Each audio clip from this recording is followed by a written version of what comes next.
Dave, obviously the news today is Edwin Diaz. You had mentioned last night that he just didn't look right. What led to the decision then, I'm assuming, to have imaging to understand that there were some loose bodies in his right elbow? Yeah, well, obviously we all saw, the stuff last night, and it was set up, red flags.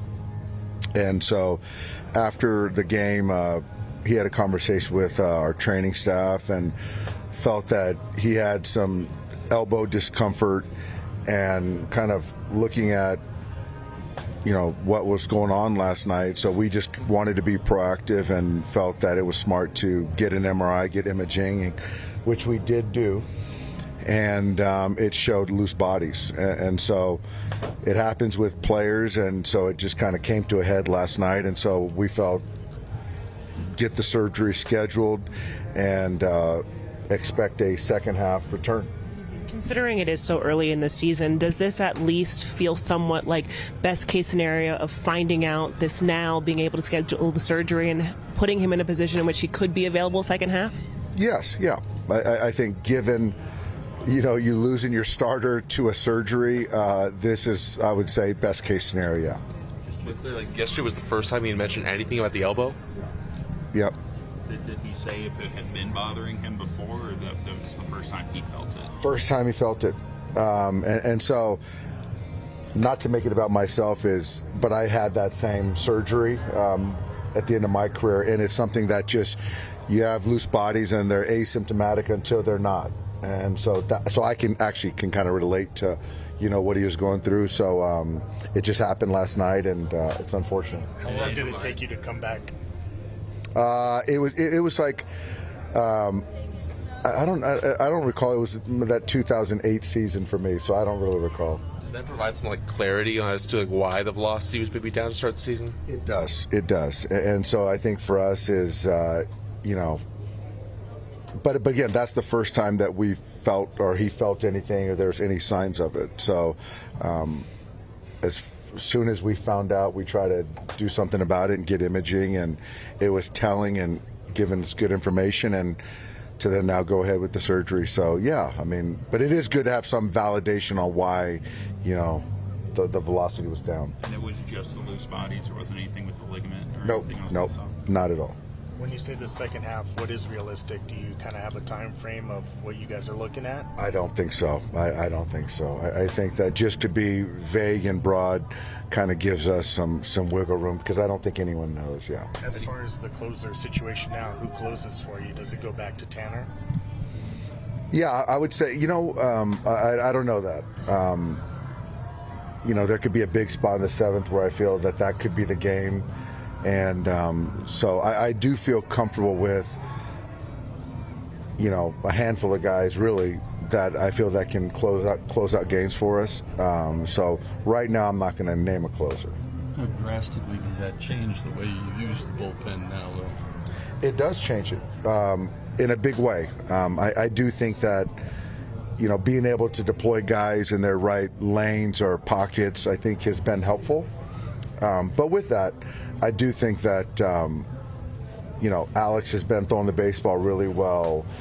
Tanner's been throwing the baseball really well. And outside of last night, Blake's throwing the baseball really well. So, but it does kind of not allow us to work, from the back end, which is certainly a luxury. What does that mean for the timetable for Brock and Gradwell and the importance of getting those guys back? Doesn't change their timetable, but the importance certainly is heightened. Brock is the first one coming back, and he's had 2 good outings. So, but yeah, but it doesn't change what we do with their programs, though. Is Phillips ready to start a rehab assignment? Not yet. And I haven't got word on when his first rehab assignment is going to be, though. No. How much more does Brock Stewart need? So I think he's had 2.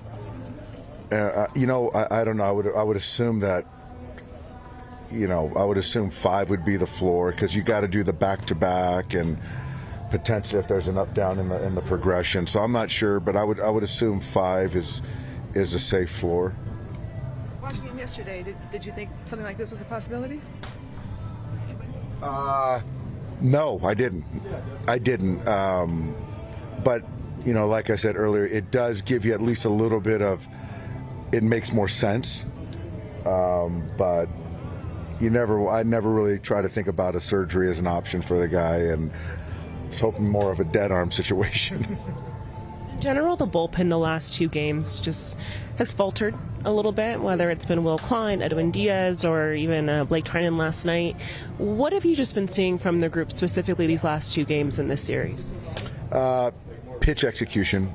I think that, this is an aggressive hitting team. They swing the bats. When you make mistakes out over, they're going to get hit. And so I think for me, that's what happened to Will, that's what happened to Blake, and then Edwin just wasn't himself last night, or yesterday. Is Gratterall making progress? He is. From what I understand, his last couple pens, he's been in the upper 90s, so that's good, but what does that mean for his, him starting a rehab? Not sure of that. Is Mookie getting closer to swinging? He is swinging. He started swinging, I think it was Saturday, in the cage. And so now he has started his swing progression. I don't know when he's going to be on the field taking batting practice, let alone, lives. But it's good to know he is starting to swing the bat. Let's have Jake, I believe it's Eater that's here. What are you expecting of him? I honestly don't know much about him. I know he's a lefty who was a former starter. Velocity, since we got him, has ticked up, a couple 2-3 miles an hour. And so to have him as coverage certainly be helpful. I am joined by Jake Eater. And Jake, you're a new Dodger, so tell me, I know obviously being DFA'd is not easy, but when you found out that the Dodgers wanted you over here, part of this organization, what was your reaction? I was super fired up. I actually had David Anderson, who's one of the AAA pitching coaches in the fall league. So as soon as it happened, he was blowing me up, and he was fired up because we got along really well in the fall league. So it was sweet news, honestly, and I was just pumped and fired up. Yeah. Having worked with David and just having heard about the pitching coaches with this organization, or even just the pitchers that are here, was there anything in regard to just, obviously when players come here, it seems to be the message is just go out there, be yourself. Sometimes it's, maybe you have this pitch, this is how we can make you better. Did you get any of that? And if so, what was the feedback in regard to your stuff and how maybe they could take you to that next level? Yeah, so basically, as soon as I got to OKC, I had some thoughts on some things with my delivery, and then DA and Denick were like, hey, we got some stuff, and we're going to talk about it tomorrow. And but that day I was like, hey, here's what I'm thinking, and they were like, yeah, we're actually, that's exactly what we're thinking too. So it was cool to be on the same page right away. And then so we just kind of started right up out of the jump, doing that stuff, and just kind of ran with it, and it felt really good, and I just went from there. So without giving too much away, what were you guys thinking? What have you found to just being the key of your delivery and it being in a place where you like it? It was, so actually, what they told me was they were looking at video of me from high school, which is a long time ago. But it was just being more neutral, with all my hips and my shoulders and stuff. And they saw that in that older video, and that was kind of where my head was at. And so we just had a couple drills and stuff that we started doing, and it felt good, and just kind of fed off of those feelings, and yeah. Coming into any clubhouse, there's obviously a lot of new faces and things like that. Have you been able to kind of get to know any of the guys in the bullpen just yet?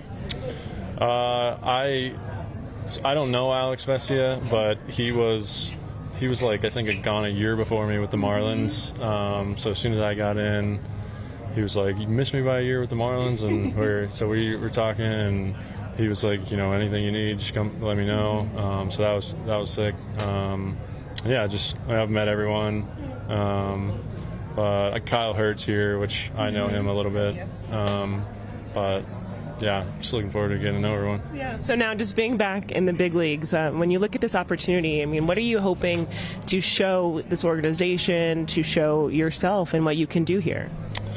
I mean, just to contribute any way I can. Keep rolling with how I felt in OKC, and just when I get an opportunity to pitch, to help the team win. That's my only goal. So. Well, Jake, welcome to the organization. Welcome to the Dodgers, and best of luck out there. Thank you. Thank you so much. The first of those, we're going to talk about Shohei Ohtani and his on-base streak. It continues. The Shohei Ohtani on-base streak at this point is historic, and it is continuing to grow and grow. So, if you didn't know, Shohei Ohtani has reached base in every single game dating back to August 24th of 2025. And if that sounds like a long time, it is a long time. He just recently passed Ichiro for the longest streak by a Japanese-born baseball player, and he has some big notable upcoming numbers as well. But we are reaching historic territory here, and there's a chance he could break the all-time record. On-base streak does not include an error, by the way. It's a walk, it's a hit, it's an intentional walk, but just reaching base via an error doesn't count, which is something we saw over the weekend. He took until his last at bat. He reached base early in the game on an error. It does not count. It took until his last at bat to continue the streak. It is 51 straight games on base for Shohei Ohtani. Since August 24th of last year, he's reached base every single game. So, notable upcoming numbers. Barry Bonds reached 57, so that's a big name upcoming. The Dodgers all-time record is 58. So Shohei is at 51. 58 is the Dodgers all-time record. So if he continues, sometime next week, middle of next week, he would break the all-time Dodgers record. Joe DiMaggio at 74. So the year he had his 56-game hit streak, he actually continued the on-base streak. That got to 74. One game before the hit streak started, and I think my math could be off, but like 17 games after the hit streak ended. So Joe DiMaggio at 74. And then the all-time record is 84, set by Ted Williams. 84 straight games. So Shohei's at 51, 84 minus 51. He's 33 games away from doing that. Now, if you look on FanDuel Sportsbook, they have some cool odds up on whether a player, on whether Shohei, basically how far he will get. To break the all-time Dodgers record of 58, he's minus 142 to do that. So he is favored to break the all-time Dodgers record. And the all-time record, Ted Williams, 84, he is plus 900 to do that. It's basically 9-1. He is not favored to do that, but he certainly could get there. A few days ago, it was plus 1,200. Now it's plus 900. So he's getting closer and closer and closer. Does he get there? We will see. But Shohei Ohtani's on-base streak continues. 51 straight games, and it dates back to August 24th of last season. So we'll see if this week it can continue even further, but really cool there. Next up on our big things we need to talk about, the New York Mets. The New York Mets are in the midst of their longest losing streak in 20 years. 11 straight losses for the New York Mets. They are now 7-15. No team in all of Major League Baseball is further out of first place than the New York Mets are. They have just been awful. They're tied with the Kansas City Royals for the worst record in all of baseball. New York Mets, worst record in the National League, tied for the worst record in all of baseball, further out of first place than anybody in all of baseball. 11 straight losses, longest losing streak in 22 years. 22 years. So, enough. No more benefit of the doubt for the New York Mets. It's early. It's only 20 games in. Soto is hurt. Lindor will heat up. Bichette hasn't gotten going yet. Why are we assuming this Mets team will turn it around? They weren't a playoff team last year. They missed the playoffs altogether. Now the conversation just continues to be, they'll turn it around. It's still early. Yeah, it is still early. Plenty of time to still get worse. Why are we assuming that this Mets team is going to get better? I believed in this team. I thought they would be in the NLCS. I have been wrong about this team. I won't believe in this team now until they prove something. Until they prove that they are not the same team. Good start, bad finish. Bad start, good finish. Early playoff exit. Rinse, repeat, rinse, repeat. That's been the Mets for well over a decade. Lindor, bad start, hot finish. It's the same Mets. New players, same Mets. Spending money does not equal winning. It's a new look team, same old Mets. At least right now. But it has been a brutal, brutal stretch. The New York Mets are in the midst of their longest losing streak in 22 years. 11 straight as we enter this new week. It's Monday. They have an off day. Last off day. It was the last off day they had. Is thank God the Mets can't lose today, and they have lost every game since that off day. And now they have another off day. So it is Monday, April 20th, and I promise the Mets will not lose today. But man, it has been a brutal, brutal stretch for the New York Mets. And I have believed in them over the past few years, I would say. I've believed in the roster. I've believed they can be a good team. And it just hasn't been the case. So I'm done believing in them until they prove that they are not the same old Mets. And this team, when you hear it's still early, it is still early. But I've just started feeling like, what have they given us to believe that this team will turn it around? They were not a playoff team last year. They were a bad baseball team last year. Some of their best talent is out the door. They brought in a lot of new talent, but being a team, winning baseball games is not just throwing money at a roster. And we are seeing that with the New York Mets, that spending money does not equal winning. And they have a lot of proving to do to prove that this Mets team that I believed in, and it's not over. Obviously, they could still go on to be a playoff team. They could still be a good team, but they have to be the ones to show that and to prove it. It's been enough of, this looks like a good team, I'm still a believer. No, I'm not. You got to go out and make me believe at this point, because from what I've seen, it's been awful and they do not deserve the benefit of the doubt. And we'll see if the talent that they have put together can culminate into becoming a team. A winning team, because right now it's not a winning team, and they haven't figured it out at all. So, yes, Juan Soto is out, and all of these narratives, like all of these excuses, they are true, but I've had enough of it. Like, do something, do anything, because winning 11 straight is inexcusable. Inexcusable. Bad, bad, bad baseball for the New York Mets. Next up, our three big things. We're going to talk about the American League West. The American League West is awful. It's awful. I had two playoff teams coming out of the American League West. And right now it should be 0. It's impossible, but it should be 0. It's the only division in baseball where a 500 team is leading the division. I had the Mariners in the World Series. They look terrible. Well under 500. The Astros, good Lord. The Astros with Yordan Alvarez healthy and absolutely raking are atrocious. They've lost 4 games in a row. They were just swept by the Cardinals. swept by the Mariners in a 4-game series the weekend prior.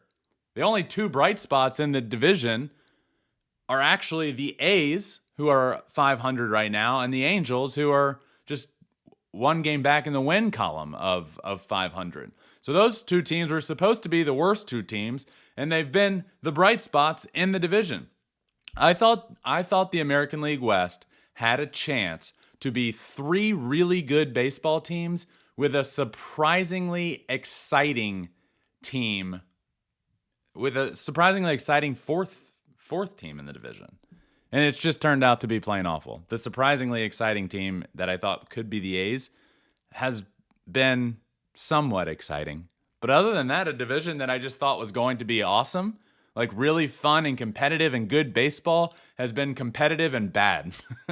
Competitively bad baseball is what we're getting in the American League West. Really the complete opposite of what we're seeing in the NL Central. The NL Central is incredible. There's two teams tied for last place in the NL Central, and they're 12-9. It's the NL Central is the opposite of the AL West. The NL Central, I promise, he's going to have a lot of teams in the power rankings. I'm not going to spoil anything yet because we're about to get to it. But NL Central, a lot of teams in the power rankings. AL West, spoiler alert, I will spoil this, no teams in the power rankings. It has been bad. So three big things from the past week or so in the game of baseball. Shohei Ohtani's on-base streak continues. The Mets' losing streak continues. They no longer are getting the benefit of the doubt from me. To this point, I do not believe in my prediction that the Mets would be in the NLCS. I am off my prediction. I am off the Mets until they prove otherwise. And the AL West, just bad. I was just looking through, watching some games, watching bad baseball, looking at the standings, realizing it is in fact bad baseball. And the AL West is just the opposite of the NL Central, where there will be a few teams in the power rankings coming out of the NL Central, which leads us to our power rankings. This week's new and improved top 10 Major League Baseball power rankings. We have a lot of movement in the bottom 10. We have some new teams, and we're going to talk all about it because we have one team, one division dominating the new power rankings. Let's start with number 10 this week. We're going to start at number 10 with the Chicago Cubs, new to the power rankings, winners of 5 games in a row. They just swept the New York Mets. They beat the Philadelphia Phillies on the road. So two teams underperforming to start the year, but two talented baseball teams. And to go in Philly and win a series on the road said a lot. And then to go home and carry that momentum and sweep at least a talented Mets team at home says a lot. So the Cubs, that I felt was a really talented team coming into the year, I felt was going to win the NL Central, is now rolling, and they are now in the power rankings as my number 10 team, new to the power rankings. At number 9, we're going to go with the Cleveland Guardians, down 2 spots from where they were last week. The Guardians lost a series to the St. Louis Cardinals and ended up winning a series at home to the Baltimore Orioles. So losing to the Cardinals is kind of an okay week. So I bumped them down 2 spots. They are a half a game up in the AL Central as we enter this new week, but I did bump them down 2 spots. At number 8, up 2 spots in the power rankings, the Cincinnati Reds. The Cincinnati Reds are 14-8. They are leading the NL Central right now. It is the best start for the Cincinnati Reds in 20 years. The Reds are out of the gates hot. They're the second NL Central team so far in these power rankings, and they are up 2 spots from where they were last week. On to number 7, staying the same, is going to be the Pittsburgh Pirates. The Pirates are 13-9. They are 1 game back in the NL Central.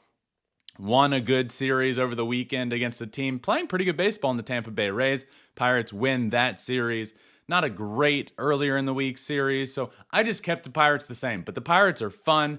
They have been a good baseball team all year long, win a good weekend series. So I didn't bump them up. I didn't bump them down. I kept them the same. And they are the third NL Central team in the power rankings. Moving on to number 6, up 3 spots, is going to be the Detroit Tigers. The Tigers are up 3 spots. They swept the Royals earlier in the week and then won 2 of 3 against the Boston Red Sox as we enter Monday. They do play the Monday early game on Patriots Day.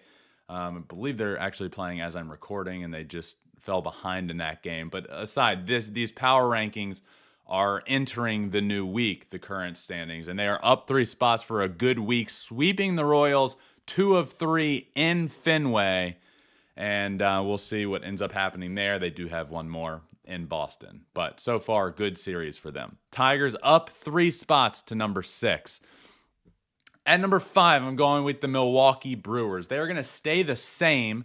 They are 12-9. They are actually in last place in the NL Central, but just by a game they're a game and a half out of first place, which just goes to show how good the Brewers or the NL Central is. They won both series on the week. So I'm gonna keep them the same. The NL Central is tough to rank, but the Brewers started off the year hot. They were really good. Obviously a good team last year, best team in baseball during the regular season. That has nothing to do with these power rankings, but the roster is still very good. They started very good. They slipped a little bit, so I bumped them down last week, but a good series, or a good week this week, but I kept them the same. So Brewers 12-9, and they're going to stay at 5th place. At number 4, also staying the same, the New York Yankees. The Yankees are 13-9. They are leading the American League Central. Best record in the American League. They swept the Royals over the weekend. So Yankees staying the same. Good week, best record in the American League, but the American League is just not as good as the National League. Moving on to number 3, staying the same. San Diego Padres, 15-7. They are just a half a game out of first place in the NL West. They swept Seattle, then they beat the Angels on the road. So a winning streak last week. They carried it into this week and then just lost 1 game to the Angels, won the series. So they have continued to play very good baseball. Padres, 15-7, staying the same at number 3. At number 2, also staying the same, the Atlanta Braves. I thought about it. But it's not yet time. But the Braves are staying the same at 15-7, 5 games up in the NL East. They have won 5 games in a row. They are the hottest team in the game of baseball. But for right now, I'm going to keep them the same at number 2. They jumped way, way up last week. I had them out of the power rankings 2 weeks ago. Jumped way up to number 2 last week. And for now, I'm going to keep the Atlanta Braves the same at number 2. And at number 1, staying the same, is going to be the Los Angeles Dodgers. For right now, Monday, April 20th, the Dodgers are going to stay here. They're 15-6. It is the best record in baseball, but they lost 2 of 3 over the weekend to the Colorado Rockies. There's still a game to play, so they didn't lose the series per se. They could still split the series, but either way, lost the first 2 of 3 to the Rockies, one of the worst teams in baseball. And it just wasn't great. But as we sit, still the best record in the game of baseball. I'm not yet ready to bump them out of the first place spot in the power rankings because I think if we're all being honest with ourselves, if somebody came along to you today and said, somebody came along to you today and they don't love baseball, they don't know baseball, they're not knowledgeable about the game, they're just asking you a question just to chit chat. And they said, who's the best team in Major League Baseball? If we're being honest with ourselves, that answer is the Los Angeles Dodgers. And not just because of the last couple years winning 2 World Series in a row. It's because they have the best roster in baseball and they're sporting the best record in the game of baseball.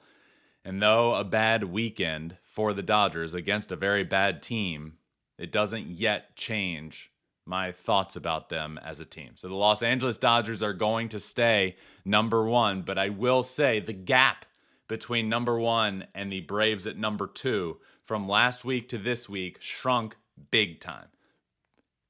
Couldn't move the Braves up to 1, but they moved up, if that makes any sense.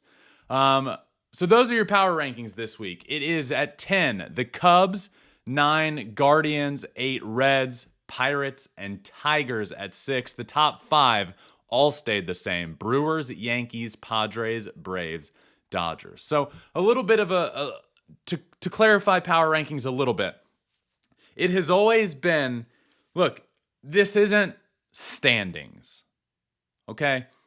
I get the Milwaukee Brewers are technically in last place in the NL Central, but I have them as the highest rated NL Central team. How is that the case? Well, if this were just based off of standings, it would be go look at the record and plug it in 1 through 10. It's not. Do I believe that the Pittsburgh Pirates are a better team and roster overall than the Milwaukee Brewers? Right now I don't, but the gap is getting closer, I would say.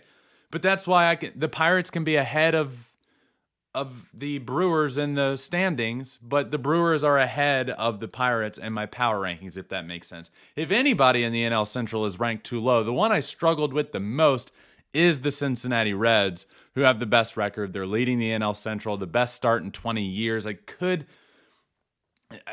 maybe have them higher. It's just been the Pirates had a really good start to the year. They're a fun team. I love the pitching rotation. I love the offense. That gap between the Pirates and Reds closed a little bit. The Reds are still climbing. They're up 2 spots. I want to see another week of it.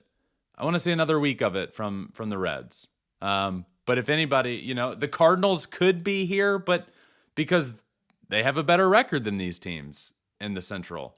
But I'm not a huge believer in the Cardinals and the team that they are. So look, there's a lot of speculation. Again, this isn't standings based. So you could sit here and say Cardinals in first, Brewers in last, but the Brewers are higher. It's all within a game and a half in the NL Central. I believe in the Brewers more than I believe in the Cardinals. I believe in the Cubs more than I believe in the Cardinals, who are in last place. Both of those are in last place, and that's why the standings are what they are. Tigers are up 3. They're the biggest upward mover of the week. Guardians down 2, losing a series to the Cardinals. So some big movement, 6 through 10 in the power rankings, and the top 5 is going to stay the same. And that is this week's new and improved and updated top 10 Major League Baseball power rankings. The Los Angeles Dodgers staying the same, holding down for the whatever week in a row, the top spot in the Major League Baseball power rankings.